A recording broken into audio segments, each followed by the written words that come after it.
In this update, we go through some of the main factors that affect the ability of banks and other organisations in attempting to pursue a personal guarantee. Please understand that these points are useful in a negotiation, but few of them would knock out a personal guarantee in its entirety.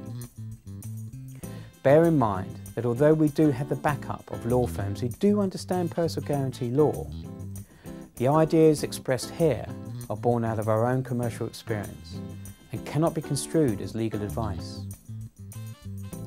One of the key issues is that personal guarantee documents are often signed as deeds, which will always require a witness, and the banks often insist that that witness is their own person. But if that witness is not present when the documents are actually signed, that can create a problem in terms of enforceability of the personal guarantee.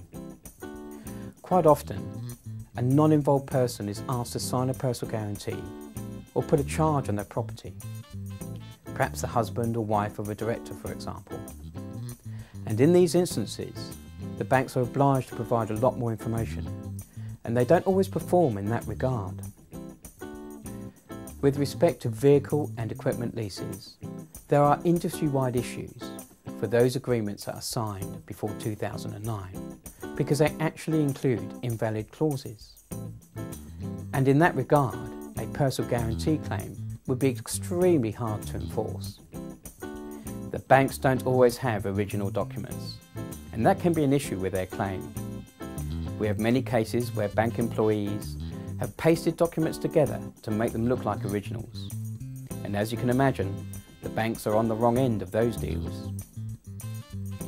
Where the guarantor has obtained legal advice at the time of signing the personal guarantee, that advice might not have been sufficient. We have two cases where the guarantors are off the hook for hundreds of thousands of pounds, and the banks will need to pursue the law firms for the money. This gives you a quick brief on some of the issues that banks face when enforcing personal guarantees. But as with so many things, knowledge is everything. Too aggressive, and you find yourself in court with hefty legal costs. Too soft, you find yourself at the wrong end of the deal and paying too much. And that is where our expertise is second to none in knowing how these organisations work and how best to tackle them. We are working with more than 300 guarantors to mitigate their personal guarantee claims. And with an average settlement rate of less than 25%, we have an impressive record.